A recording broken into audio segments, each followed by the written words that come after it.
যদি কোচ হিসেবে গৌতম গম্ভীর থাকত, তাহলে হয়তো টিম ইন্ডিয়ার এত সুন্দর রেজাল্ট আসত না। এর পুরো ক্রেডিট ভিভিএস লক্ষ্মণের। দক্ষিণ আফ্রিকার মাটিতে গিয়ে দক্ষিণ আফ্রিকাকে ৩-১ ম্যাচে হারানো মুখের কথা নয়। আজ ভারত বিশ্ব রেকর্ড করল। অবশ্যই এর জন্য দায়ী দক্ষিণ আফ্রিকার জঘন্য ফিল্ডিং, জঘন্য বোলিং এবং বলতে পারা যায় অনবদ্য ব্যাটিং তিলক বর্মা এবং সঞ্জু স্যামসনের। একই ইনিংসে জোড়া শতরান, জোহানেসবার্গে সঞ্জু, তিলকের ঝড়, ভারত ২০ ওভারে ২৮৩-র ১ উইকেট হারিয়ে তৃতীয় টি-২০ ম্যাচ জিতে ভারতীয় দল ২-১ ব্যবধানে এগিয়ে গিয়েছে।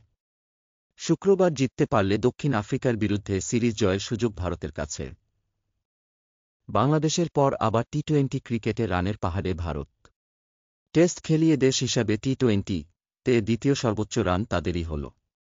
২ ব্যাটার দ্বিতীয় উইকেটে ২১০ রান যোগ করেন। শেষ পর্যন্ত সঞ্জু ১০৯ এবং তিলক ১২০ রানে অপরাজিত থাকলেন। টানা দ্বিতীয় ম্যাচে শতরান করলেন তিলক। ছুঁয়ে ফেললেন সঞ্জুর নজির। ৪১ বলে শতরান করেছেন তিলক।